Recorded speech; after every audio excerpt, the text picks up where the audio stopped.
اگر کوئی شخص اپنی زوجہ کو ہفتے میں ایک مرتبہ صبح سے شام کے لیے اور 15 دن میں ایک مرتبہ رات رکنے کے لیے بھی میکے جانے دے، اور عام دنوں میں کبھی کبھار بیوی جاتی رہتی ہے، تو کیا شوہر عام دنوں کے علاوہ اپنے بچوں کو روک سکتا ہے کہ وہ ماں کے ساتھ نہ جائیں؟ دیکھیں، پہلی بات تو یہ سمجھ لیں کہ ایک ہفتے میں ایک بار اگر زوجہ اپنے میکے جانا چاہے تو شوہر نہیں روک سکتا، گویا کہ اس کو اجازت دینا واجب ہوتا ہے۔ چھوڑ کر آنا واجب نہیں ہے، وہ کوئی ان کے گھر سے آ کے بھی لے جا سکتے ہیں، لیکن خود چھوڑنے جائیں تو بہت ہی اچھی بات ہے، چلو ملاقات بھی ہو جائے گی ایک ہفتے میں ایک بار بس۔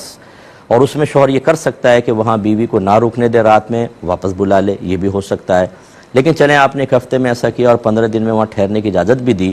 اب یہ بچوں کو روکنا کہ جب رکو گی وہاں پر زیادہ ٹائم جاؤ گی تو بچے ساتھ نہیں جائیں گے، کبھی کبھار تھوڑے بہت عرصے کے لیے جاؤ، ایک آدھ گھنٹے کے لیے تو بچوں کو لے جاؤ، اس کی بنیادی وجہ جب پتہ چلے گی تو پھر زیادہ صحیح واضح حکم ہوگا۔ لیکن چونکہ کویسچن ہے تو میں عرض کر دیتا ہوں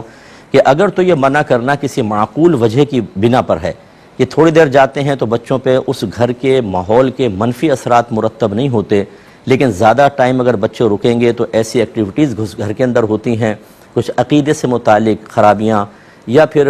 گناہوں کے معاملات کہ ان کے گھر والے گناہوں میں انوالو ہیں، بچے ان کے ساتھ رہیں گے تو وہ بھی اسی کے اندر لگ جائیں گے، پھر تو باپ کا منع کرنا بالکل جائز اور بیوی کو اس میں ضد نہیں کرنی چاہیے۔ اور جو اس لڑکے کے سسرال والے ہیں انہیں ناراض نہیں ہونا چاہیے کہ جی بچوں کو روک لیتا ہے، آپ اپنا رویہ ٹھیک کریں۔ آپ کی صحبت کی وجہ سے بچے بے نمازی بنیں گے، بچے گناہ کریں گے، بچے آپس میں لڑیں گے، بڑوں کی رسپیکٹ ان کی نگاہوں میں ختم ہوگی، کیونکہ یہ بھی کر رہے ہوتے ہیں، اپنے بڑوں کی غیبتیں چغلیاں کر رہے ہوتے ہیں، وہ بچے سن رہے ہوتے ہیں، ان کے دل سے بھی احترام نکلتا ہے۔ تو اگر واقعی اس قسم کی خرابیاں ہیں تو باپ کو روکنا بالکل جائز،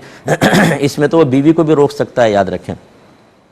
یہ اکابرین نے لکھا ہے کہ اگر بیوی کی بہن فاسقہ فاجرہ ہو، گناہگار ہو، علانیہ گناہ کرتی ہو تو شوہر پر واجب ہے کہ اپنی بیوی کو اس کی سگی بہن سے ملنے سے روکے،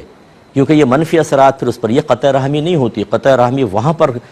بری کہلاتی ہے کہ جہاں پر بغیر کسی معقول وجہ کے اور اپنے نفسانی خواہشات کے تابع ہو کے رشتوں کو توڑنے کی کوشش کی جائے، یہ معقول وجہ ہے۔ تو اگر ایسا ہے تو ٹھیک، اور اگر ایسا نہیں ہے، بس میں نہیں جانے دے رہا، تو یہ بالکل غلط ہے۔ اس کے جو بچوں کے نانا نانی ہیں، ماموں ہیں، خالائیں وغیرہ ہیں، وہ بھی ان کے رشتہ دار ہیں، ان کو آپس میں ملنے دیں۔ ایسے رشتوں کو توڑنا شرعاً جائز نہیں، جب کوئی معقول وجہ نہیں ہے تو پھر کیوں روکا جائے؟ کیوں آپ چاہتے ہیں کہ ان سے نہ ملیں؟ تو اس لیے ہر ایک اپنا احتساب کر لے اور غور و تفکر کر لے۔ اگر اپنی غلطی محسوس ہو تو اللہ کی بارگاہ میں توبہ کریں، اور اگر معقول وجہ ہے تو اس روش کو قائم رکھنے میں شرعاً کوئی حرج نہیں ہوگا۔